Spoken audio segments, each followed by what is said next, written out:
evening and welcome to the Slate Call Shop. I'm Aeson Knight and I'm sitting down with Dave Havarti and his new book, Five. Dan Harari. Dan. It's close. Worried about Dave, Dan, Bill, Larry.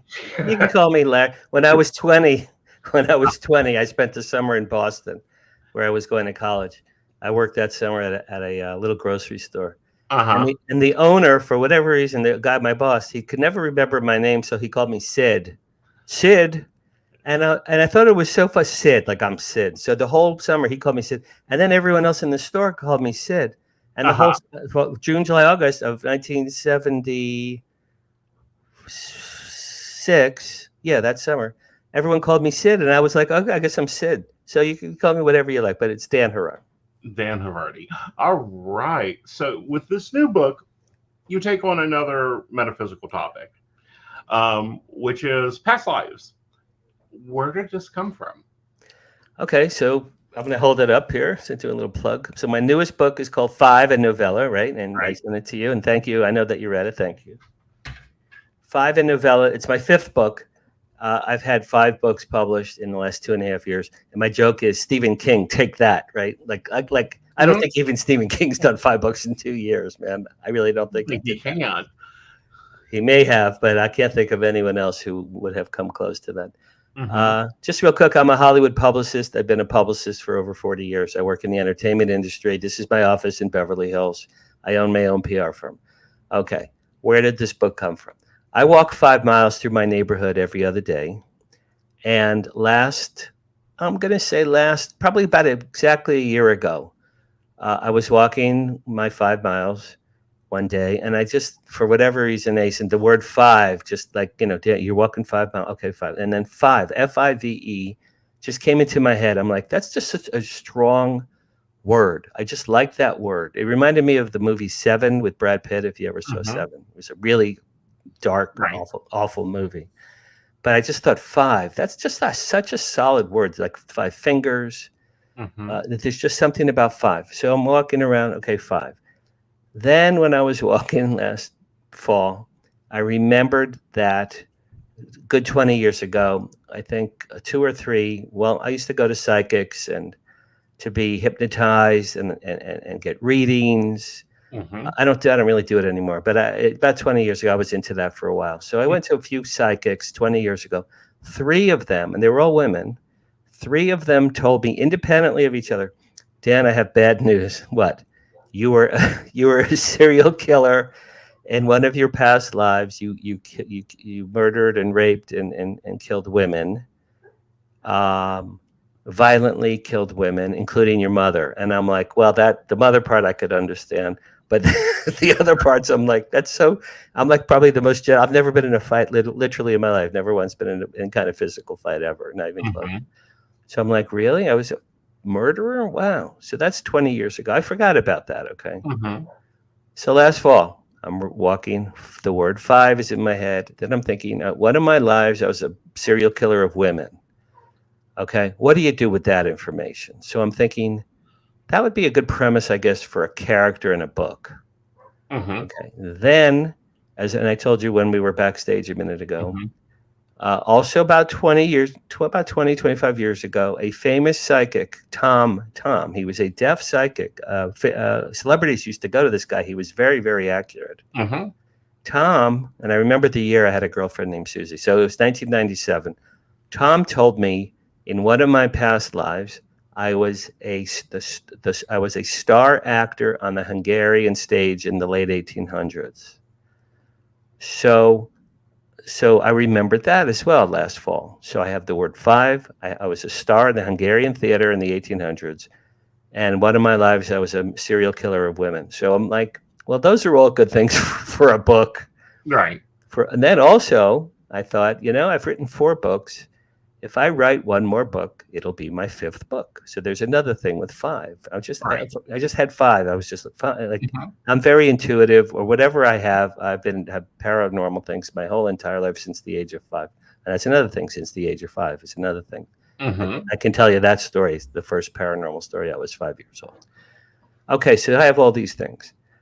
So now I'm thinking, well, 5 would be a great name for a character, but what would his real name be? That would be a nickname.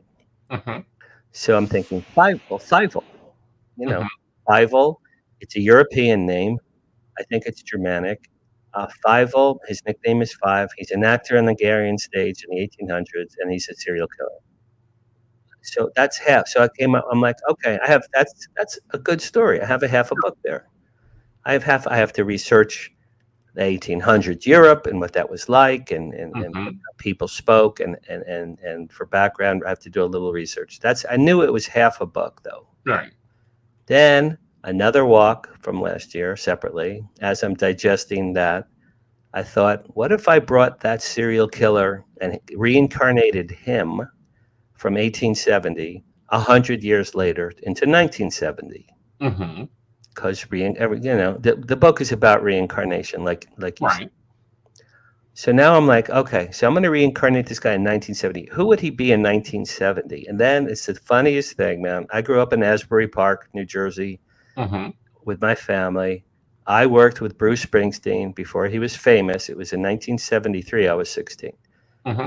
I worked at a concert hall near the boardwalk in Asbury Park. So my friends and I knew Bruce Springsteen 2 years before he was famous. And then I had the craziest idea, man. I just thought, what if Bruce Springsteen was secretly a serial killer? This beloved rock music hero icon. He goes all over the world. Hundreds of thousands of people are cheering and Bruce and screaming and crying, Bruce, Bruce.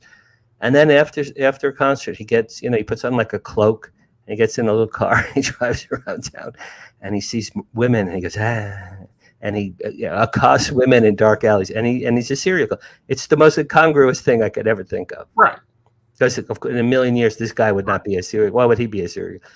So when I thought, well, that's just the craziest thing. So when I have my 1870s guy in 1970, I go, I'm going to make him a very, very famous pop music star, Mhm. a la Bruce Springsteen. And he'll be gifted, he'll be talented, become successful, he'll become famous. But he'll also, unbeknownst to him, he will have inherited the evil spirit of the first guy from 100 years ago. Right. So his name is Billy Simon. He's this kid from Boston. He's gifted guitarist, singer-songwriter, guitarist. He goes to New York City with his girlfriend, gets discovered, and he becomes, for a brief shining moment, he has like 5 or 6 number one hit songs in a row. Right. And much again, unbeknownst to him, he starts killing people. So that's that's the whole thing, man. Right.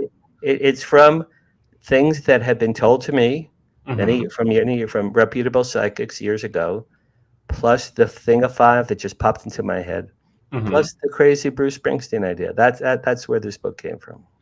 Interesting. Interesting. So when they told you were a serial killer, they didn't tell you it was Queen Elizabeth, because there's some psychics out there that I swear everybody they read about past lives they were Queen Elizabeth the First. Like that's almost have been split 100,000 times. I'll tell you, I would rather have been Queen Elizabeth than a serial killer, quite frankly. Did that change any of your perspectives? Did you find that information useful? Well, I'll be honest. I've had strange relationships with women my entire life since childhood, Mm-hmm. in that things tend to go wrong with me and women. Mm-hmm. And the best example is the night of my honeymoon, when I got married in 1984. The night of my honeymoon, my wife became incredibly sick with Epstein-Barr syndrome. Now it's called chronic fatigue syndrome. Mm-hmm. And she was in bed for the next 6 months. This is the night of my honeymoon. Wow. She turned blue and green, and I had to take her to hospitals, and she was in bed bound for 6 months. That's one of 1,000 stories I have about me with women. I just have very peculiar luck. I've always had weird luck with women. So my joke is that, and I have a book called Carrots. It's one of the 5 books. It's on Amazon. That talks about this. I joke that I was cursed in a past life because I was a serial killer. So in this life, I'm paying my dues apparently, because and I've been with hundreds of women, and I've had girlfriends and my wife for 11 years, but just whatever reason, odd, peculiar things, weird, almost inexplicable things tend to happen with me and women my whole life. So it's not just that I used it for fiction. The truth is, Aeson, it's been an element of my life really since early childhood. Interesting. Interesting. Because like there are echoes. You probably don't have serial killers tendencies this life, but you probably are highly detailed in your planning. Very, like a project is very detailed, planned out, very methodical. Sure. You know? Well, my late father was an electronics engineer and a physicist, Mm-hmm. and he was a genius. He worked for the Army for 45 years, and we can talk about him in a minute. Uh-huh. I'm a Gemini. Okay, so right off the bat, there's the dual, Personalities. dual. Okay, yeah, that's number one. I'm a Gemini by birth. Number two, my father was a genius electronics engineer. My mother was a gifted singer, songwriter, actress, musician, poet, artist. Okay. So half of me has the creative art part, and the other half is like you said, man. My dad would plan things to the. He would fly anywhere in the world from point A to B. He'd say, "I'm going to knock at your door at 10, 12, 15 a.m. on this date," and he'd be there 30 seconds early. He wherever he went, he had Asperger's. My father, right? And, he was one of those genius, like the kids on Big Bang. He was like one of those guys. So yeah, I'm very meticulous. I'm very. I can see once I have an idea, I can see it from A to Z. I can see the whole thing in my head. Right. And then the chore is the laborious part. Is then I have like the book 5. I had the whole book in my head before I sat down on page 1. Then it's like, oh, S word. Now I have to write this damn thing. You know what I mean? So with it and its writing, are you a pantser where you just, because you already have it in your head, you just write it out? Or are you a plotter? Okay, that's a good question. For 5, it just came out like diarrhea. I mean, it just literally, I had 2 characters separated by 100 years. So I wrote half the book with the one guy. I wrote the other half of the other guy. Then, and I don't know if you noticed this, that book is in 5 sections. Right. The theme of 5, and each guy kills 5 people. There's the theme of 5 in my book 5 is just over and over. A lot of things are 5. So when I had this actor in the 1870s. He's actually he grew up in London. His parents were murdered when he was 5 years old. That's another 5. He worked for this horrific baker and his wife. The baker verbally and emotionally basically tortured him for 5 years. And then the baker on his deathbed told him something awful. So as 5 grows up, he has this trauma. He was severely traumatized. He's a sin eater at 5. And, no, he's 10. He's 10 when he's a sin eater. And he's traumatized, and that affects him deeply when he becomes a successful actor. So I had half the book. Then I had the other half, Billy. I just came up with Billy Simon. I don't know where that came from. I had him put him in Boston because I went to college in Boston. I had him be friends with 2 little girl neighbors. Those were my girlfriend neighbors when I was 5 years old in New Jersey. I actually used their same exact names. And my mother goes, "Hope you don't get in trouble." Right. And I said, "Mom, 8 people on the earth will read this book ever. I don't think I'm getting sued anytime soon."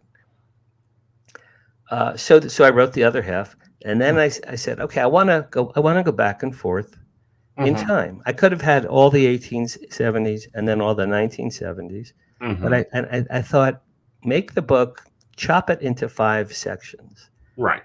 So there's the prologue. The first section in London, then the first section in Boston, modern day, and it went back and forth 5 ways. I thought that was pretty clever.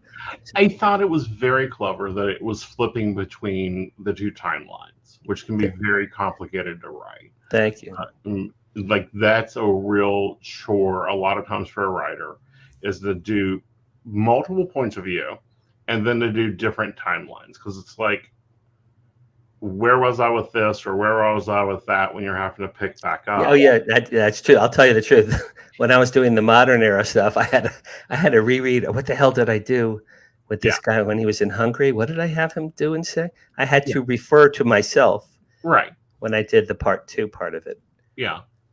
Now, my book After They Came, my UFO book, that book took me 8 months, Mm-hmm. and the premise is 2 aliens come to Earth in the near future to save mankind and solve all of mankind's problems. Mm-hmm. Well, the hard part about that one, Aeson, was I had to research all of mankind's problems. Mm-hmm. You know, starting with nuclear weapons. That's a pretty good one. Climate change, Mm-hmm. famine, lack of clean water, Right. a medical ailment, medical, AIDS, COVID, unresolved medical things. Right. So I did that. Then I had to think of, if I were aliens and I had unlimited technologies and abilities, Mm-hmm. and I came to Earth, how would I solve and fix these remarkable, overwhelming problems? Mm-hmm. So I had like I have a big dining room table. I had index cards. Famine over here, and then famine would be they'd have to do this and these countries, but then water, clean water, and I just had these Mm-hmm. hundreds of these cards. So when you say am I a plotter, that one really. Yeah. I had to plot that one. I had the overall big picture. Aliens solve mankind's problems. That's what the book's about. Right. How do you do that in 350 pages? Well, Exactly. you have to plot it out, be very specific, and this has to blend into this, and it has to be logical. Right. So I guess I'm a plotter and someone who just shoots it out like diarrhea. I guess depends on the book. Depends on the book. Yeah. So tell us about your aliens come to Earth one. Where did you get into that at? That book changed my life, literally. It really, truly did. After They Came.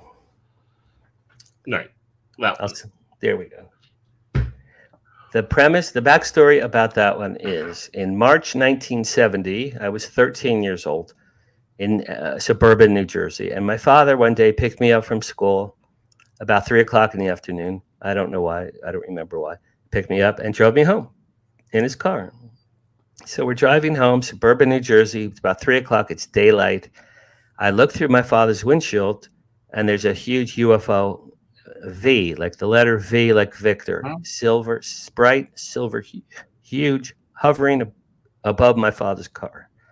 So silently, I couldn't believe this. So I look through the windshield. I see it above us. I go, Dad, you need to stop the car. There's a UFO. And he's like, what?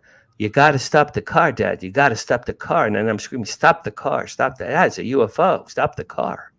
I'm so glad. In retrospect, I'm so glad I said those words. And my father stopped the car. We got out. We stood in front of the car. This is in suburban New Jersey, 1970, in front of my best friend Barry's house. And there's one of the eighth wonder of the world is hovering above my father's car. Like, what could be more incongruous than a huge silver V above my father's car? I'm gonna say 200, 250, 350, 300 feet, no more than that. Silent, no propellers, no smoke, nothing. It's just there. It's just hanging there. Each wing is like the size of maybe 2 school buses. And I'm going, Dad, look, Dad, isn't this cool? Dad, isn't this cool? And I am literally jumping up and down with my finger. Dad, look, Dad, isn't this cool? Dad, it's Star Trek. Isn't this cool? My father looked at this thing, Aeson, like it was a head of lettuce at the supermarket. He couldn't care less. Right. He had zero reaction. Zero. He couldn't care less. He saw this thing. And then he starts whistling. He's looking at his socks. He's looking at his watch. He's looking at his car like, I should get my car washed. This man had the opposite reaction. Like if this was you and I, man, we'd be high-fiving, right? We'd be dancing a horror in the street, breaking dishes and crying tears. My father was bored to tears. Okay. This is the whole story is this part right here. Right. I didn't understand that at the time. At the end of 3 minutes, he looks at me. He goes, come on, Danny, let's go home. Come on, kid, let's go home. I think is what he said. Come on, kid, let's go. get in the car. We drive home. As we're driving home, I just remembered this recently.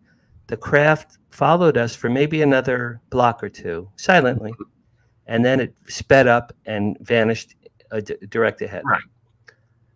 Go home. I run into my house, 1970, rotary telephone. Mm-hmm. I call the Asbury Park Press newspaper, our hometown paper. I go, hi, I'm Danny. I'm 13. I just saw a UFO with my dad. It's about my neighborhood. UFO. The lady said, Sonny, I can't talk to you now. I'm getting hundreds of phone calls about this. I'm very sorry. I have to go. And the lady hung up on me. I remember clear as day. I checked the paper every day that week, man. No article ever ran about my sighting. Nothing ran. Okay. Now, part one of this remarkable story. I forgot that happened for 47 years. Right. Okay.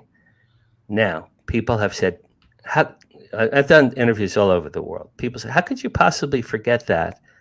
I'll tell you, and I've been thinking about it. I'll tell you why. My dad and I never, ever discussed it. To this day, to his dying day, he and I wish, before he passed, I wish I had brought it up again. Right. We never, ever discussed it, never once in his entire life, okay? Mm-hmm. No.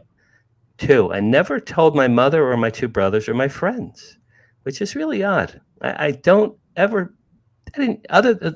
we saw it for a few minutes. We saw it in the car. We came home. I called the paper. The lady hung up on me. That's the end of the story. Now, I was a drummer. I had just gotten my drum set. I'm growing my hair long. I'm into the Beatles and the Who and Led Zeppelin and Cream. And my best friends and I were all in rock bands and we're chasing little girls around school. I'm not thinking aliens and UFOs when I'm 13. And actually, it was my bar mitzvah had just happened. I'm a kid. I'm a little straight A. I'm a straight A student at school, and I'm a kid who's just enthralled with rock and roll. I started going to rock concerts when I was 13. Mm-hmm.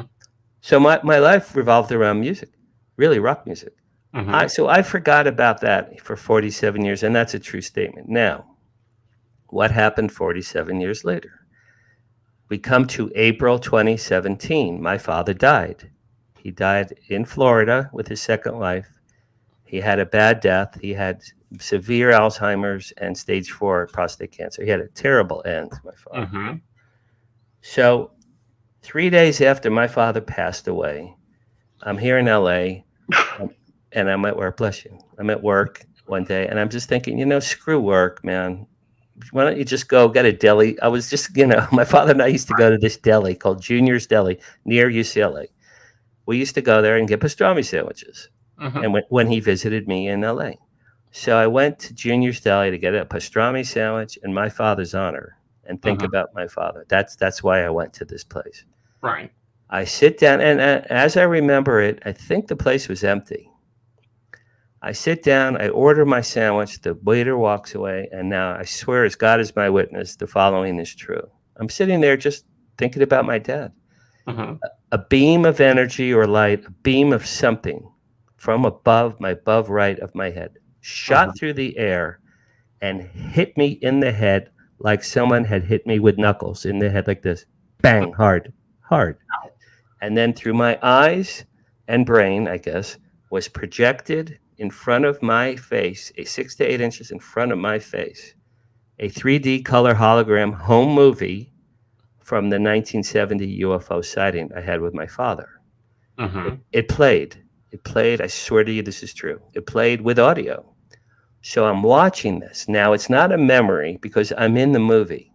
Right. So what I'm watching is my father's car, me and my dad in front of the car. The V is in the air. And my joke is God, the cameraman, would have been behind my father's car a few feet. Right. Because because I'm seeing me jumping up and down in this little video. I'm seeing myself. I'm like, holy S, I remember that. It came back to me when I'm watching it. This time, my dad, he was bored to tears, just like I remembered. Right. This time he looks at me, he winked at me, and then he said, come on, kid, let's go home. I heard that him say, let's go home. So I didn't remember the wink the first time. Mm-hmm. So now this little dissipation of the film, it just dissolves. Wow, this is incredible.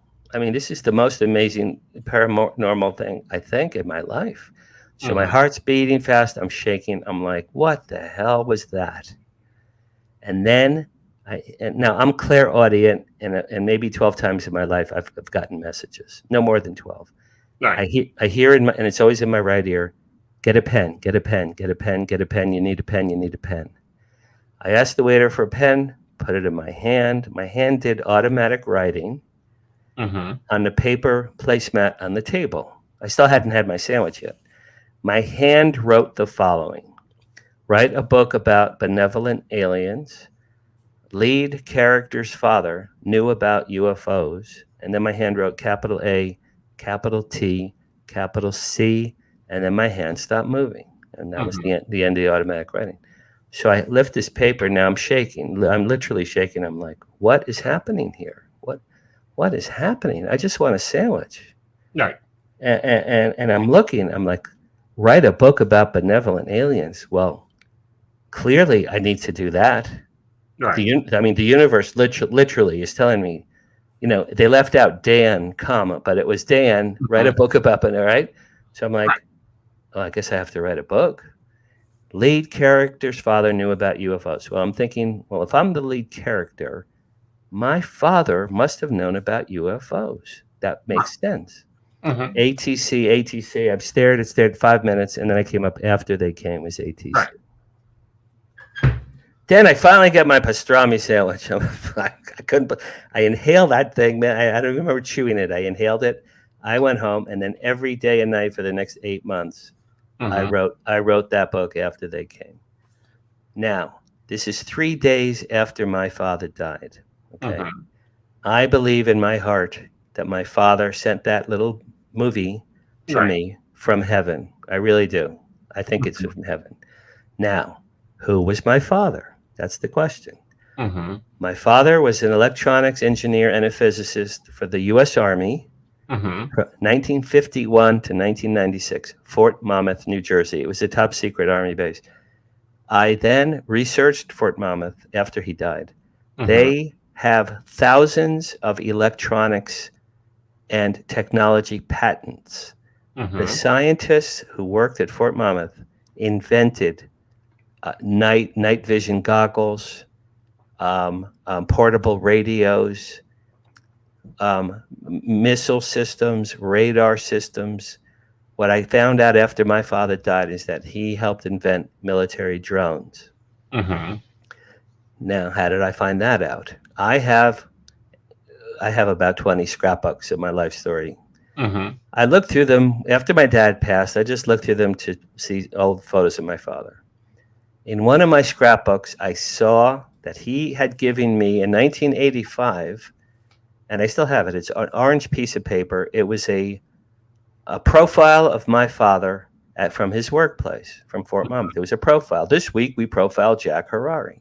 Mhm. And it says in writing that my father helped to invent military drones using laser technology for the Army Mhm. in the 60s and the 70s. My father helped to Right. design these things. So that was cool. So my father invented drones. He was a genius, worked for the Army, top secret. Then I call my mother. I go, Mom, all the years, my mother was his first wife. I Mhm. said, Well, all the years you were with Dad, did he ever talk about UFOs? She said in the early 50s, she told me a story I'd never heard before. Right. In the early 50s, they took your dad into the vaults at Fort Monmouth, deep in the vaults, showed him something very highly top secret. My mother said your father came home that night. He was pale and shaky and nervous, very, very upset. Mhm. And my mother said, Honey, what's wrong? And my father said, I saw something today in the vaults at the base, and I can never tell you or anyone about as long as I live. And my mother said, Your father was never the same after that day. Mhm. Now, do you know the Jackie Gleason, Richard Nixon story? Yes.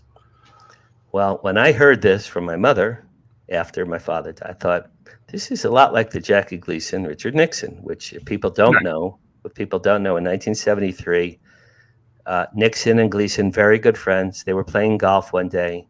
At the end of the golf, Nixon, who was the president at the time, says, Jackie, you want to see something really cool tonight? I'll pick you up at your house in my car. We'll go see something really cool. Jackie goes, yeah, sure, of course. Mm-hmm. So Richard Nixon, the president, drives his own car, no Secret Service, no motorcycle, just a man in a car, goes to Jackie Gleason. Jackie Gleason gets in the car. Two men are in a car. They go to Homestead Air Force Base in Florida. Yeah, I believe it's 1973. They pull up to the gate. Well, imagine the kid at the gate running the gate. So Nixon opens the window. Hi, Sonny, open the gate. And he looks in. Mr. President? Sonny, open the gate. It's the President of the United States. Right. Are you going to not open the gate? The guy's the president. Right. There's no entourage. It's just Nixon and Jackie Gleason. Right. I think that, to me, is the best part of the whole story right there. Exactly. The kid must have pissed his pants. Right. Anyway, he opens the gate. They go in. Nixon, the story goes, Nixon took Gleason into into the hangars, showed him, I think it was 5 or 6 alien bodies in large formaldehyde tubes. Mm-hmm. And Nixon said to Gleason, these are extraterrestrials. Extraterrestrial life is real. Right. Yeah, Jackie Gleason was a very, very big student of ufology. He studied this stuff. He was fascinated by the idea of aliens. Nixon showed it to him. The story goes, he went back home. His wife, Marilyn, said Jackie was so upset he stopped eating for a few days. Now, Jackie Gleason loved food, clearly. Right. That guy weighed 350 or something. He stopped eating. He didn't leave the house for 6 weeks. He was so upset. She said he was crying and very, very disturbed. That sounds to me like my father saw something similar in 1950. I'm going to say 1953, maybe it was. Mm-hmm. Because my mother said he was never the same. Now that's a pretty profound statement. Your father was never the same. Right. Okay. There are other clues I put together. Richard Dolan has a book called UFOs and the National Security State. Mm-hmm. Many volumes. Volume 1 in the back has a glossary of UFO military sightings of UFOs confirmed by radar by year. Mm-hmm. I just happened to look in there. There was a UFO over Fort Monmouth in 1951, the year my dad started there. Mm-hmm. And there were 2 UFOs the same day confirmed by radar in 1952 above Fort Monmouth. My dad worked in the radar branch there. Right. He had to, even if he wasn't outside looking up and seeing them, he had to have known right. that there were UFOs above his workplace seen on radar. He worked in the radar division, had to have known. Do you think that he was doing reverse engineering also? That's exactly what I believe is true. Now, here's another clue, and this clue is probably the best one of all. Last year, Dr. Stephen Greer did a 3-hour press conference at the Washington Press Club. I have it on my TV. Mm-hmm. And he's talking about all the whistleblowers he has lined up, ready to testify before Congress, who have worked on reverse engineering and who have met and seen aliens living and dead. Over the decades. I think he has 100 people lined up. Right. In his presentation, Aeson, he had, and I freeze framed my big TV. I freeze framed it. He showed a chart, which I freeze framed. 145 U.S. military bases that he has proof of through these whistleblowers that worked on reverse engineering of extraterrestrial technology. Mm-hmm. Okay, so I'm just watching this thing. I'm on the couch, and he shows this chart, and I freeze framed it. I thought, I got to look at this carefully. So I went with my finger from 1 all the way down. Number 51 on his chart, Fort Monmouth, New Jersey. Right. Well, when I saw that, I had the chills. I called my mother. I said, Mom, you're not going to believe this. I have proof that where Dad worked for 45 years, they worked on reverse engineering of ET technology. The craft that my dad and I saw, right? He's bored. Mm-hmm. He's bored, and he winks at me. Mm-hmm. Okay. Well, clearly, my father knew what that was. Right. Clearly, by definition. Mm-hmm. I know he did. It's obvious. 3 days after he dies, he sends me a home movie from heaven. Mm-hmm. The home movie said, Danny, I couldn't tell you what I did for a living my whole life. Mm-hmm. remember that UFO sighting we had in 1970? Mm-hmm. I'm dead now. I'm on the other side. I don't have any NDAs with the government now. Right. I knew what that was. That was one of my projects. I know in my heart. I know it has to be. It's the Right. only thing that makes sense. So I strongly believe. Now, can I prove this? No, he's dead. But I strongly believe, and I've heard from other people who work at Fort Monmouth that they did, in fact, work on reverse engineering. Right. My dad was well aware of extraterrestrial technology. Mm-hmm. He invented military drones for the Army with lasers. He was one of the team that did that. Probably in the 60s or very, very early 70s is when he Mm-hmm. was involved with that.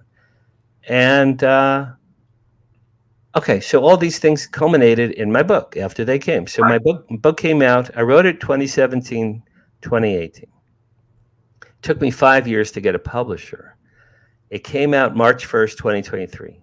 Mm-hmm. I then went to Alien Con in LA, Pasadena, and I went to UFO Con in San Francisco in March 2023. And during those shows, I was promoting my book, and I met and befriended Stephen Bassett and Richard Dolan and Paul Hynek and Nick Pope and George Norrie and Jeremy Corbell and George Knapp and George Norrie, I said. And all Ron Janix, Ron Janix owns Contact in the Desert. I started meeting all these people, and everyone loved my book. Mm-hmm. They were all loving this book. Why? My book's about benevolent aliens. So a lot of people are like, Dan, finally a book about benevolent aliens. Right.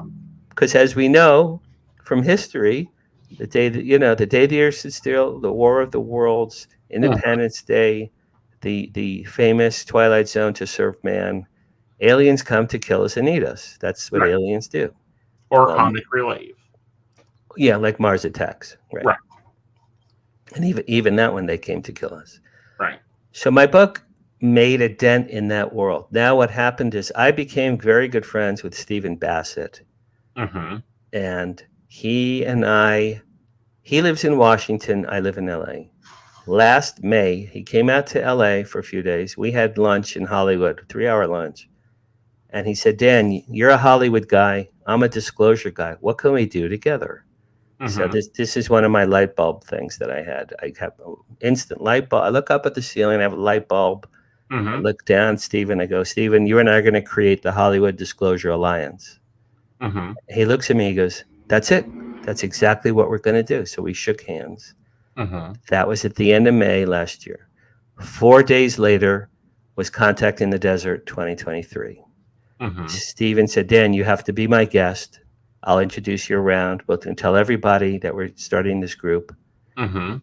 He put me up in his room, and we met. We spoke to him and everyone, invited everyone in. Every single person we said, starting with George Norrie and Nick Pope, those were the first two. They said, of course, I want to be a member, of course. Right. So Stephen and I created the Hollywood Disclosure Alliance at Contact last year. Today we have about 200 members. I'm the chairman. Stephen's the executive director. Mm-hmm. And what's interesting about our group, it's a networking group. For your people listening and watching right now, it's HollywoodDisclosureAlliance.org. Go there. You can read about it. You can join. You can donate. You can do all kinds of things.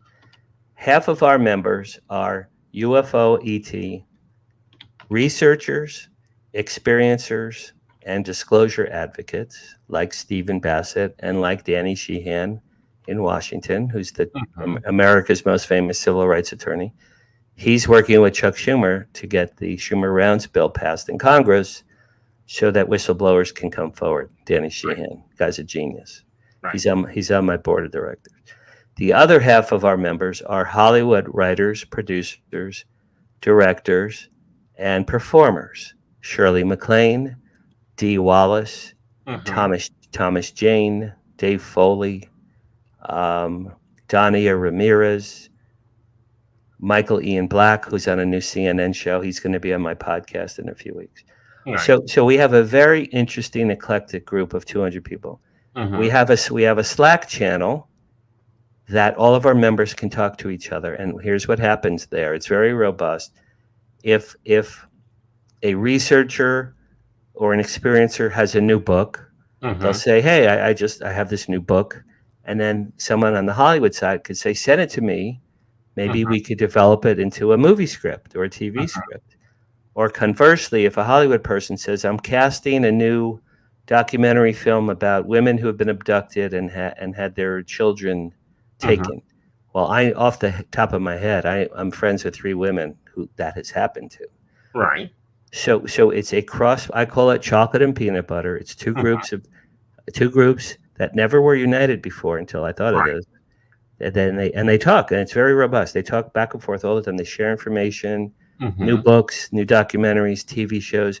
When David Grush testified before Congress, or anyone is doing anything in Washington, it's a very cool group. We've done a few live events. We're a nonprofit 501c3. I would do more live events. The truth is, we have very little money in the account. Right. And events cost, every time I do an event, it costs me $1,200. So I want to do more events. But it's an interesting thing. It's only November 1st. It'll be 1 year old, officially 1 year old. We have 200 members. We have famous people in there. Richard Dolan, Nick Pope, Bassett, Danny Sheehan, Travis Walton, Whitley Strieber. It's really remarkable who's in that. What's your thoughts on the hearings that were held in Congress last year? Yeah. Well, David Grush is a hero, one of the braver people ever. I'll tell you exactly how I feel about it. My dad, who I loved more than life, knew about aliens at least for 40 to 50 to 60 years of his life. He never told a soul. Right. My father never told one word to anyone, including his 2 wives or his 3 sons. Never, not even close. Why? That era of person was all about their pension. And I remember my dad from the late 40s, when his late 40s, he goes, "Danny, in 20 more years, I can get my pension. I can retire and relax. I don't have to work anymore and get my pension." He couldn't wait to get his pension. Right. That era of people were not going to jeopardize their pension for any reason. Right. Then last year, David Grush, and David Grush is a young guy. I don't know, maybe he's 41. He had the balls to come forward and say, "I'm an Air Force intelligence officer. I have remarkable access to incredible information, and I felt compelled to tell the world that extraterrestrials are real, living and dead. We've had them on this." He never said extraterrestrials or aliens. He called them non-human biologics. Right. If you watch David Grush's thing again, if you watch it back, yeah, we have living and dead non-human biologics. That was a very clever way to not say aliens. Right. And then they said, "Do we have UFOs?" He said was, "We have off-world craft and off-world technology." He was being very careful. Right. Now, Steve Bassett, my friend, was in that room that day. He was sitting behind Grush. And he called me. He goes, "Dan, I can't believe what Grush just said." He goes, "There's no way he got all of that cleared in advance. There's no way." He said things that no one has ever said, ever, in front of Congress before. So the guy's a hero. Now, we haven't heard about him in a while. I hope he's okay. They asked him, "Have you had threats against you and your family?" "Yes, my wife and I have gotten threats." So whoever runs, there is clearly a deep, dark section of either the military or the government or both that to this day managed the UFO ET phenomenon as far as information goes. Right. It started on day 1 with Roswell. The Roswell crash really happened. Walter Haut, H-A-U-T, sent out a press release from Roswell Army Air Force Base. It ran all over the world, his press release. Army recovers flying disc. It ran all over the world. Truman, my joke is Truman's head exploded. Truman and his people in Washington had to have called the Roswell people and said, "Who the hell do you guys think you are telling the world about aliens? You don't have, that's way above your pay grade. Who do you think you are? You don't have the authority to do that. You didn't clear that through me. I'm the president of the United States. Mm-hmm. So the next day, they did a press conference in Texas. They said, "Oh, big mistake, weather balloon, weather balloon. We were so sorry. We didn't mean to upset anyone. Weather balloon, weather balloon. It was not a weather balloon."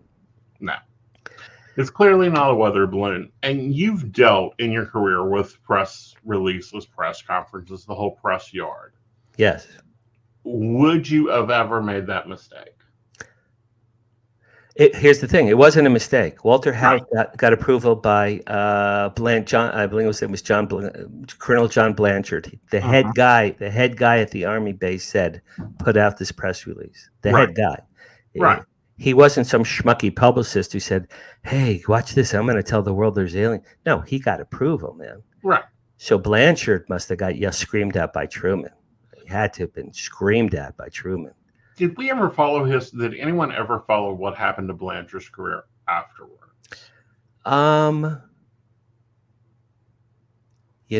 think Blanchard and Jesse Marcel, who originally said it was foreign material and then he said it was a balloon, all those guys, I think they all got promoted. They all got promoted because they all ate, can I say the S word? Mm-hmm. These guys all ate shit. They all ate shit. They all said, okay, we're going to take it back, but we all know it was real. They all got promoted. Okay. So that none of them would go to the press and say, the Truman administration made us lie. It wasn't a weather balloon. Right. They all got promoted. Interesting. Yeah. I know Jesse Marcel III. I've not met him. I've spoken to him on the phone. He's a member of my group. He's the grandson of Jesse Marcel. Jesse Marcel saw the material at Mac Brazel's ranch. Right. And he was the guy that collected it, brought it. First, he brought it to his home and showed his son and his wife. He said, "Hey, you want to see something cool? Here's parts of a flying saucer." Mm-hmm. Then he brought it to the base, and they said, "Oh my God, we have to gather this all up." Right. So Jesse Marcel III is still alive. Walter Hout died, I don't know, maybe 20 years ago. But there are films. If you Google Walter Hout, he'll say, "I did a press release. We all knew it was extraterrestrial. I had no choice. We had to say it was a balloon, right. or else we'd all get in trouble." So all these guys, they all had to eat shit and take a step backwards. Right. I was just wondering if, because of like the news of Roswell, if they were like bunkered off. Like, you're going to go to Alaska for the next 30 years. I'll tell you who was. Mac Brazel was the rancher. Mm-hmm. So he's patient zero. Right. Mac Brazel wakes up one day on a huge hundreds of acres ranch in New Mexico, and he was with I believe he was with a neighbor kid. I think the neighbor kid was 12, 13, or 14. They were on horses, and they ride the horses, and they see acres and acres of what looks like tinfoil. Right. And Brazel said, "What the hell is this? I've never saw anything like this before." Now, they're like 60 miles away from the Roswell base. Right. So they start looking at it and play with it. Apparently, this material, you could ball it up in a ball, mm-hmm. and it would just come right back with no creases. Mm-hmm. They tried to cut it with scissors and machetes and hammers and flames. It could not be destroyed or changed or bent, and it had no creases in it. It was almost like, remember liquid metal? Remember Terminator 2, the liquid metal guy? It was like liquid metal in a way. Right. They knew right away it was something extraordinary. So Mac Brazel brought a whole bunch of this stuff to Sheriff Wilcox in town, and he drove it to Roswell. He brought it to the sheriff. The sheriff then called Jesse Marcel. Jesse Marcel went to the sheriff's office, looked, they said, we got to check this out. When all this was happening, Mac Brazel, the Army took Mac Brazel, the story goes, I think for 4 or 5 days, they like kidnapped him. Right. And put him somewhere, and they yelled at him and screamed at him because he wasn't military, right? All these other people involved were military except him. Right. You're never going to tell a word to anyone. We're going to kill you. We'll kill your relatives. We'll kill your children. We'll bury you in the desert. No one will ever find your bodies. Right. I think they kept him from food and water as well. And they tortured him. Right. 5 days later, he comes out. People in the town said who knew him. They said he was a different person. Mm-hmm. And they made him go on the radio. And he said, "Oh, I was wrong. I was wrong. I must be crazy. There's no such thing as flying saucers. That was a weather balloon. I'm so sorry. I was clearly mistaken." They leveled this guy. Right. So that's on record. That's on Right. record. But the military people, they knew if they said anything, they'd be court-martialed. Mm-hmm. They'd be imprisoned. They lose Yeah. Below Leavenworth. lose their pensions at the minimum. Mm-hmm. The daughter of the sheriff, Mm-hmm. I don't remember her name, said men in black came to their house Mm-hmm.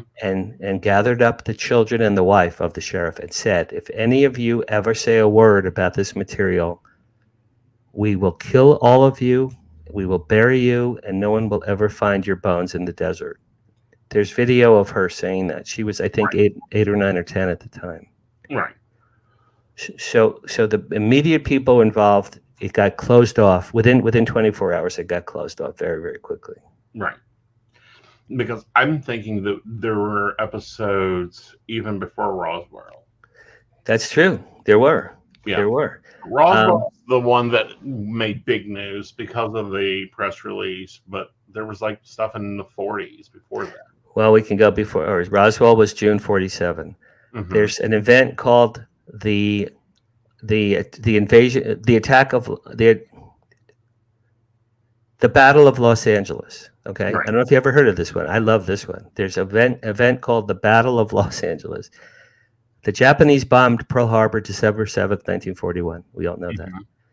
In early February, I think, 6 weeks later, maybe, there was a UFO over Santa Monica, California. Mm-hmm. At the time, the military, American military, we had ammunition all up and down the California coast. Why? Mm-hmm. We were waiting for the Japanese to bomb California. Right. There were all kinds of cannons and machine guns and all kinds of stuff in Santa Monica. Well, a UFO came and hovered above Pacific Ocean, above Santa Monica. Mm-hmm. And our troops, and I forget the number, I think they fired 16,000 bullets at this thing. What is it? Thousands of bullets, big Mm-hmm. shells at this thing. Right. The thing didn't move, didn't go anywhere, didn't implode, didn't explode, nothing. It just hovered, probably laughing. The aliens are probably laughing their asses off. Right. And then it went away. That's called the Battle of. That was February 1942. Mm-hmm. That's years before Roswell. Right. Okay, you've heard the expression the Foo Fighters, Mm-hmm. not the Dave Grohl band. That's where he got the name. The Foo Fighters were UFOs that encircled American aircraft and German aircraft in 43 and 44 during World War II. Mm-hmm. And I just found this out from Richard Dolan recently, over the European theater and also over the Pacific theater. Mm-hmm. There were Foo Fighters. Those everyone always said that they were balls of orange light. Mm-hmm. Americans thought they were German, super Right. weapons. Germans thought they were American weapons. Mm-hmm. They were extraterrestrial, whatever. They were orange balls of light. However, Right. whatever that was. So Right. that's 43, 44. That's Mhm. before Roswell. I recently heard, and this is great, man. I had dinner with this guy. He's doing a documentary. In 1933, a UFO crashed in Italy, Mm-hmm. and Mussolini's people retrieved it. And they found it, they inspected it. They invited Adolf Hitler to look at this thing. Right. And the theory goes, here's a big theory. Why were the German scientists, 50 years ahead of every other scientist? Right. They asked that to Werner von Braun before he passed away. He said, we had help from them. Werner von Braun said to his assistant before he died, we had help from them. So in 1933, Mussolini got a craft. And I think the theory goes that Hitler and the Nazis took the craft to Germany and they reverse engineered it. because the German rocket scientists were not only were they geniuses, but they were decades. You know, Werner von Braun started NASA. Right. The German Nazis started NASA. We weren't as smart as them. AKA Operation Paperclip. Paperclip, exactly right. That's exactly right. And also the rest of that is they built like the circle thing. It's literally like a chain circle. Yeah. Well, that's where the German UFO was called the Bell. It looked like a giant acorn. And they built this giant cement, I forget what it was called. It was like a ring. And they had the bell, and it was floating around, hovering. Now, do you know about Kecksburg? This is great, man. Kecksburg, 1965? I don't think so. Okay. I don't remember the month. In 1965, an acorn-shaped UFO crashed in the woods near suburban residents of Kecksburg, Pennsylvania. In fact, today, if you Google it, they have a replica. You know, welcome to Kecksburg, and they have a replica of the acorn UFO on a sign. People saw this thing before the military came and the police came. People saw it. They went into the woods. They saw it. They said it was like a 6-foot-tall acorn. It had hieroglyphic writing all around it. It was sealed. It was one piece. Now, one of the theories, I think this is awesome, and I love this. There was a Nazi scientist who was the head of the UFO program for the Nazis. I don't remember his name. But he was the guy that was doing the experiments with the bell at this cement enclosure in Peenemünde, Peenmunde, Poland, I think is where this thing was, Peenemünde. The guy who was in charge there, right? He vanished. When the American troops and the Russian troops came and finally conquered the Nazis, everyone was looking for this guy. I don't remember his name, this heavyweight Nazi guy. He was never located. He was never found. His body, I mean, nobody knows. The theory is he got into this fakaked UFO in 1945, knowing that the Nazis were going to go down. Took off and time traveled because 20 years later, 1965, is when the Kecksburg thing landed. And people, I've seen a documentary that says, you know, maybe it was the bell. It would have been the same bell, 20 years. It time traveled 20 years. Now, you imagine it time travels, right? Let's say it did. They opened that thing. The military came. They shushed away everyone, the people. The military said, it's a meteor. Get away, get away. It's a meteor. It's a meteor. Go away, go away. You'll get hurt. They ushered them off with force. Right. A truck came, they put it on, they put the tarp over the. Now, imagine they open the thing up and you're the Nazi guy inside. Right. You probably think you've been gone for like 20, 30 seconds. Right. He's 20 years in the future and he's in the United States. Imagine that guy's head must have exploded. I love that story. That one's, I've heard a deeper theory on that. That's where Hitler went to. I've heard Hitler went to Antarctica and Hitler went to, I think, Bolivia or Argentina. Argentina, yeah. Yeah, and I've heard that he went in a UFO vehicle. Also, that was one of the theories. I'll tell you why I don't think so. Because he was such a raging narcissist, right? And it was untested. Is he going to think, well, if I go in a UFO, I could either escape or I could blow up? Right. I think there's a show. It's Bob Baer is this guy's name. He did it. He did a show. It's so great. It's called Finding Hitler. Right. And he tracked what he believed was the submarine route that Hitler took from I think from France or Spain, from Spain to Argentina by submarine. And then there are people in Argentina that said, yeah, we saw him. Yeah. We saw him here. We knew he was here. There were people in Spain at a monastery that said, yeah, we served him. We cleaned his room. We gave him food. Right. There are people apparently that there was a lot of German Nazis that went to Argentina. Yes. And to this day, there's a huge German enclave there as well. Right. Yeah. Yeah. All right. What else do you want to know, my friend? What else do you want to do? Where can they get your book? All right. So thank you for having me on. DanHarariAuthor.com. DanHarariAuthor.com. thought-provoking.com. All my books are there, my bio, my Mhm. fun photos of me from Hollywood career, with me with Spielberg and Hugh Hefner and Alice Cooper and Mel Brooks. And I have so many fun photos there. Right. All my books are on Amazon. Flirting with Fame is my Hollywood book. After They Came is my UFO novel that we talked about.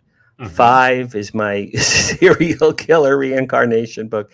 Right. And my paranormal life are my real life paranormal. It's my memoir of my father was a ghost. He visited me after he died several times. My grandfather was a poltergeist in my house 40 years after he died. Voices that have told me to do things that always came true. Light bulbs I've had over my head. Right. Things that always came true. I'm a creative person. I've had a very interesting life. And as I'm getting older, I'm starting to look back and think a lot of this stuff was supernatural. And a lot of these things just were given unto me. Right. I'm really very grateful, other than being cursed with women, which was unpleasant. Right. Other than that, all these other things have really guided me to Hollywood, guided me to have my children. I've made good money in my life. I've been with a lot of women. I mean, I have friends. I'm friends. You have a great life. I'm friends with the top UFO guys literally in the world are friends of mine. So it's just a very interesting life that I've had. Oh, and also, I'm sorry, HollywoodDisclosureAlliance.org. Right. And where can they find your podcast? Oh, right. I'm sorry, we didn't get to that. My podcast started in January. In fact, in a few months, it'll be a year. I have a live weekly podcast called Live from Hollywood. It's Paranormal Tonight. Every Thursday night, 6 to 7 p.m. Pacific, which is 9 to 10 p.m. Eastern. I have movie stars. I have the top UFO people in the world. I have celebrities of all shapes and sizes. Last Thursday, I had Freddy Krueger. He's a friend of mine. Robert Englund, the actor who plays Freddy Krueger, is a friend of mine. And he and I did an hour, and it was, God, we were laughing. It was so much fun.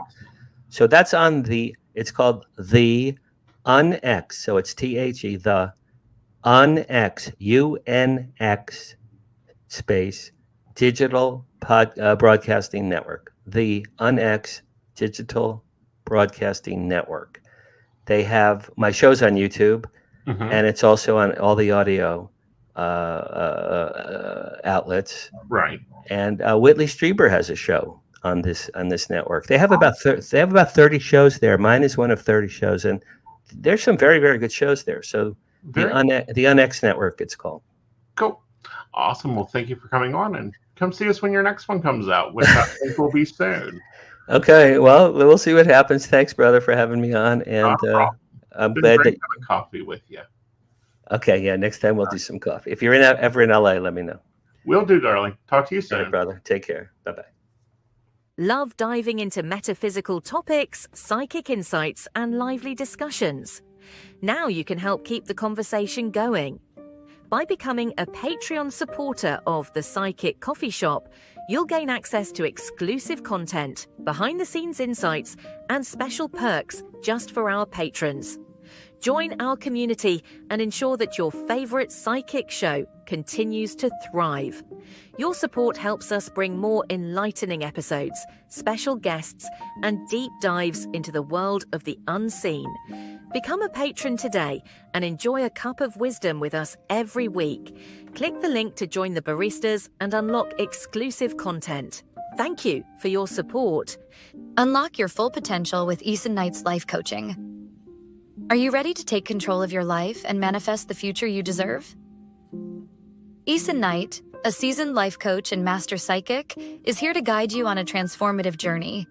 Whether you're navigating personal challenges, career transitions, or seeking spiritual growth, Aeson's life coaching services offer tailored guidance to help you achieve your goals.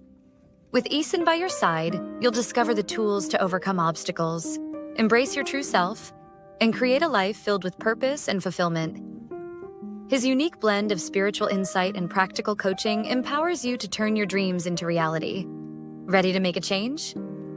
Book your session today and start your journey to a more empowered, balanced, and joyful life with Aeson Knight. Click the link to schedule your first session and step into your power. Are you ready for an electrifying podcast experience that keeps you coming back for more? Join Aeson Knight every week as he takes you on a journey through captivating shows.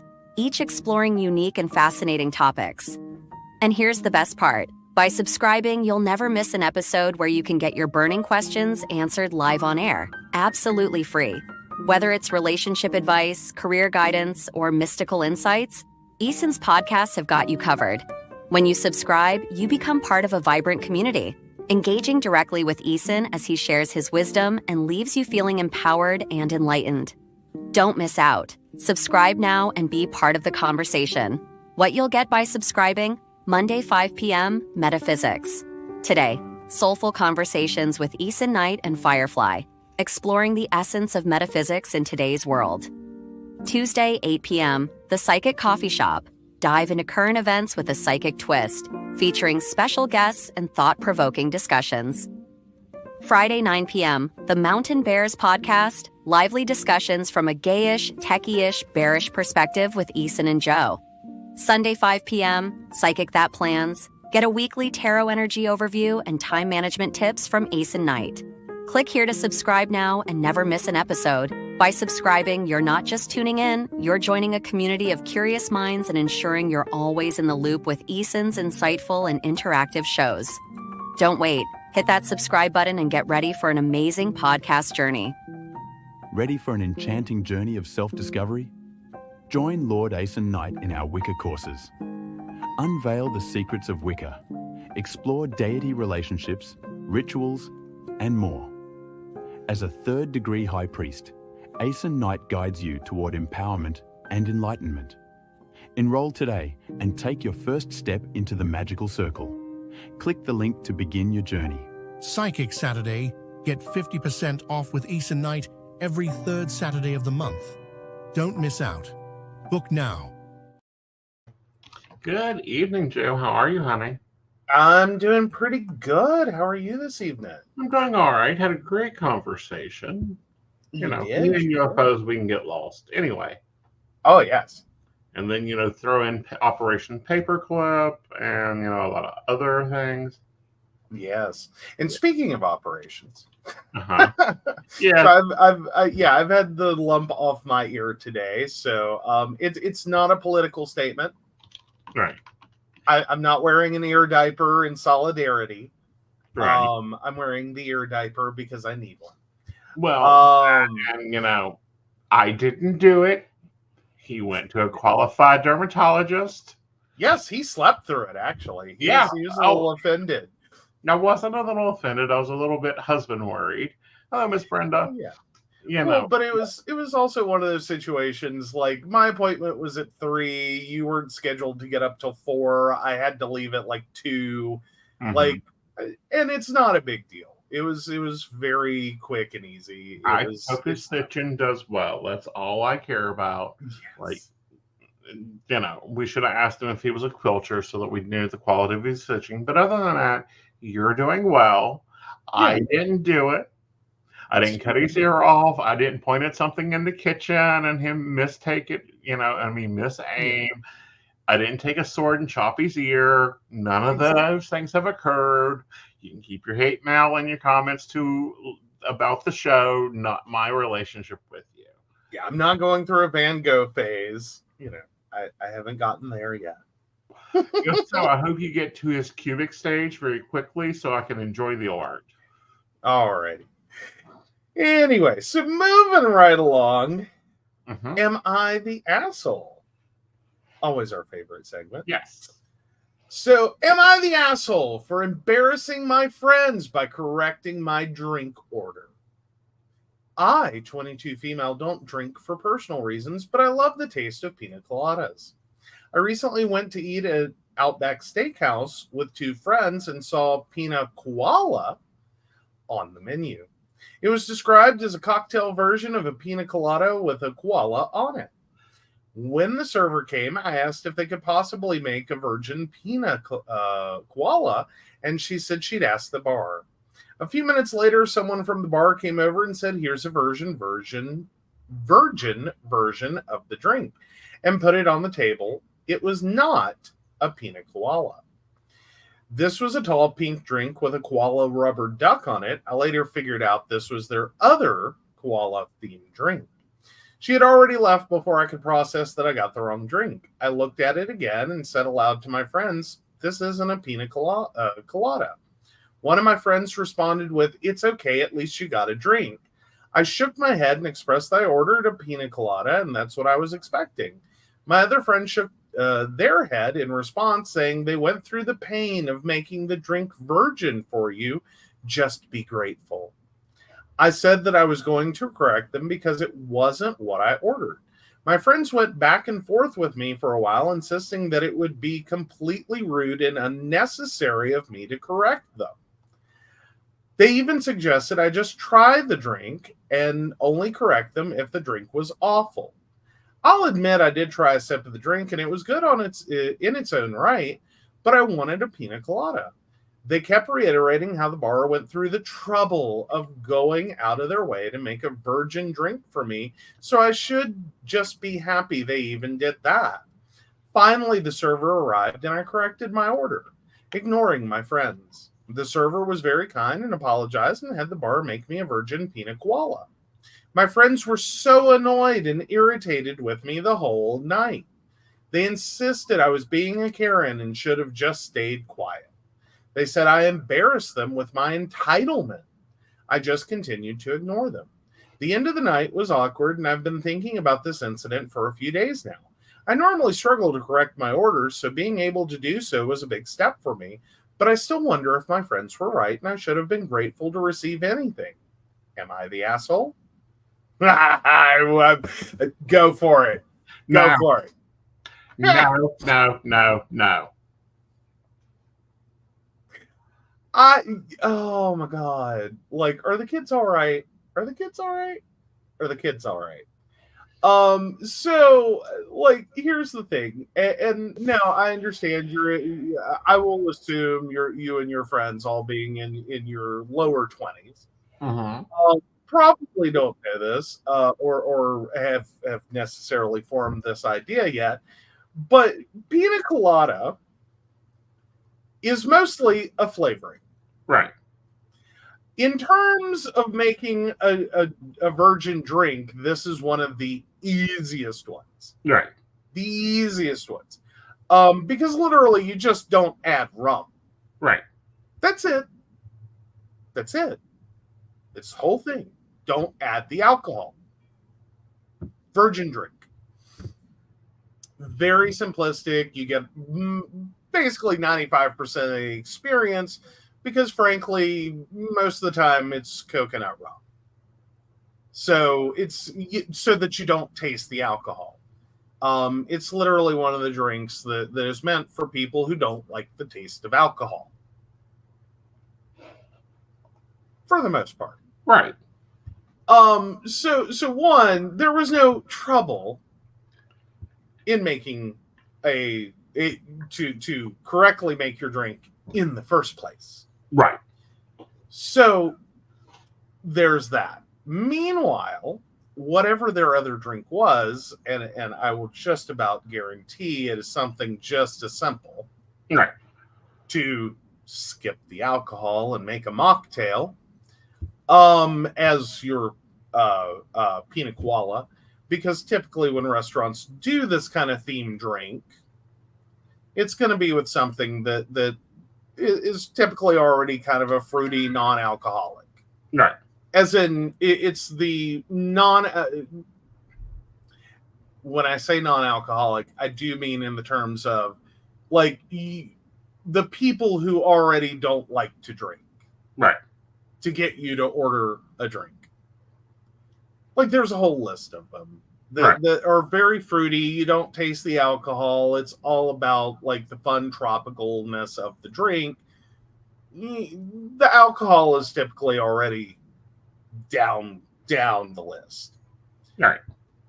Now, all of that said, typically cocktails are one, and the reason restaurants do love selling them is because they're a high profit center.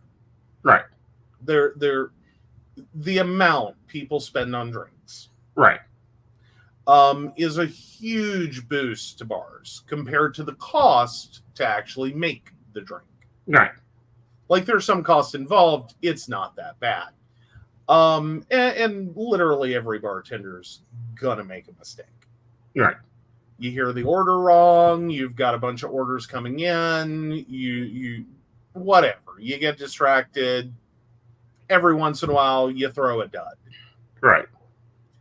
And your bartender wants you to be happy, and they have no problem. Now, there are some drinks that, like, good luck, you can't make that non-alcoholic no matter how hard you try. Right. It's just not gonna work. Right. Usually those are drinks that good luck. Like, they can try, and Right. many bartenders will appreciate the challenge, but ultimately the ingredients are such that there's no making this non-alcoholic Right. and making it good. Right. This wasn't that scenario at all. You were nowhere near that being a problem. Right. But regardless, you didn't get the drink you wanted. And quite frankly, at the cost of a drink, you should get what you want. Right. Like, you asked for it, you should get it. That should be your general theory at any bar. Exactly. Because quite frankly, it's a high, again, it is a high profit item. Right. Now, I can understand if your friends are like, you got mashed potatoes instead of a baked potato. Is it really that much of a deal? Right. You know what I mean? Like, do we want to sit here and wait while you get your corrected baked potato over mashed potatoes? Like, are you really that picky? Right. That can get kind of carried. Right. When it's like horseshoes and hand grenades. Mm-hmm. This is not that situation. Right. At all.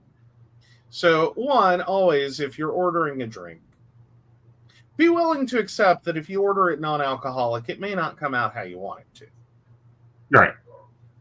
Especially if you're not very familiar with, like, mixology and what goes into a specific drink, it may not come out right. Right. But if you outright get the wrong drink, always send it back. No, I'm going to say this, and I'm going to sound like a prude about it. If you order something and it is not correct, it should be sent back. You are paying for what you ordered. I have even more persnickety orders than I do today than I did 2 years ago. But my orders are very specific, and they're normally very easy to prepare. Yeah. If they get wrong, they get sent back. And if you've got a problem with it, well, we have a problem. Well, more to the point, I think you can send stuff back and still be a decent customer. Like, Right. It's not hard to do. Right. Hey, this isn't what I ordered. Or, hey, this didn't really come out like the way I was expecting. Exactly. Now that can start to move Karen. Yeah. You know what I mean? Like, if you're really attached to your mom's mashed potatoes, and you already know through multiple restaurants that your mom's mashed potatoes aren't what restaurants make. Right. Just stop ordering mashed potatoes in restaurants. Right. You're not going to get your mom's mashed potatoes. You're never going to be happy. Why are you doing this? Right. Like, that's a moment of suck it up, buttercup. You ordered it. Right. You knew better. And I have that about if I foray ordering green beans at a restaurant, generally I immediately kick my And he freezes. Give him a minute. I love this pose of him. Generally, I immediately kick my all right. So, like, I have this relationship to ordering green beans in restaurants. Is I kick myself every time I do it because I know what's going to come out. I'm not going to like it. Right. I suck it up and deal. Right. I don't change my order. I don't send them back. I don't give them a lecture on how to properly make green beans. And every once in a while, I do get pleasantly surprised that a restaurant makes them as I feel green beans should be made. But if I don't get what I like, I keep my mouth shut. Because Right. I already knew this. I knew this was going to happen the minute the words came out of my mouth. For whatever reason, I said them anyway. Right. Such is life. You eat it and you move on. Sometimes the same thing can be said of ordering drinks in a bar. If you order a drink and then you immediately kick yourself and go, oh, why did I order that? Right. Drink the drink. Right. Just drink it. Yeah. You ordered it. Right. Don't go sitting here going, I know I said a pina colada, but really what I wanted was... Don't do that. Right. That's Karen-y. Exactly. That's pointlessly sending people on a mission impossible. Exactly. Or if you have, like, my favorite drink in the world is a rare drink to find. Mhm. Wyatt has a few different people who think they can make it. They can't make it. Well, and there are also some drinks that vary wildly. Right. Again, a thing you'll learn over time that you Mhm. may have a favorite drink at a specific place Mm-hmm. made a very specific way, and you're not going to find it elsewhere. Right. Again, pocket your Karen and Mhm. move on. Exactly. But if you get the wrong drink, say it's the wrong drink. All right, guys, let's check the poll out because we are cutting this episode a little short. Yes. Yes. All right. So Brenda said if it oh yeah, so Brenda was saying if it doesn't look good, healing plenty of piercings and gaugings will hide it. See, that's what I had to begin with. If he could industrialize you. Yes, and they laughed hysterically when I said that was your theory on how to handle. Okay. And I was like, it's not happening. Right. They're like, but you could. Yeah. All right. So Brenda also says you should get what you want. If her friend ordered a steak, she wouldn't be happy to get chicken. Favorite drinks don't always translate from bar to bar or bartender to bartender. No, they do not. Yeah.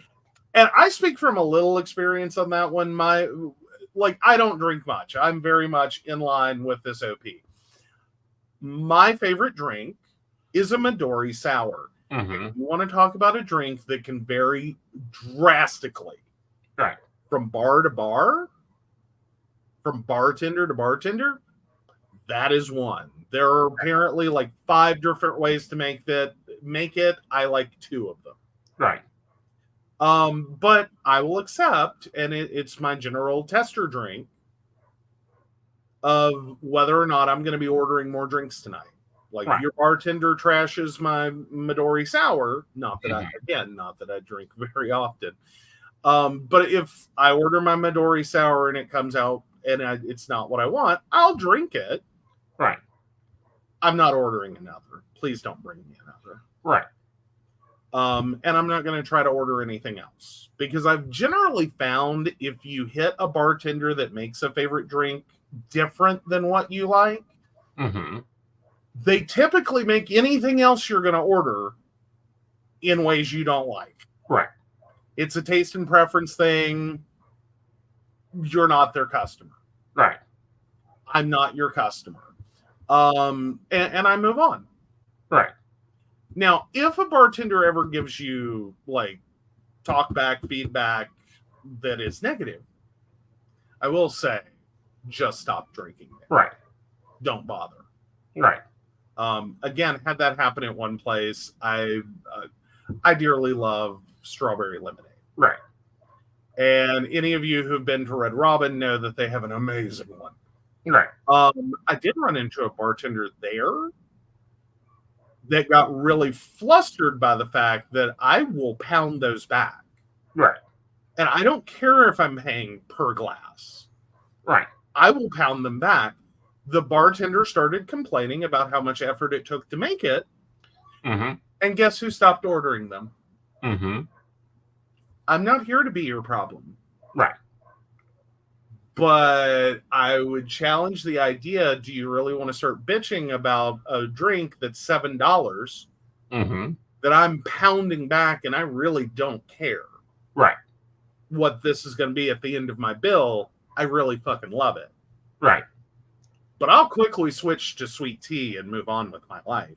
Mm-hmm. Very much so. All right. So it has been ruled that you are not the asshole this week. I didn't think I would be. Yeah. Like, I'm just sitting here with the friend group going, what the hell, guys? Yeah. Like, how much, like, OP, I would give advice to. Right. Which is, I think you have a friend problem. Right. Because friends shouldn't let friends, or more importantly, shouldn't label and encourage friends to sit back and take it. Right. The way these friends did. Exactly. All right, guys. We hope you've enjoyed this episode.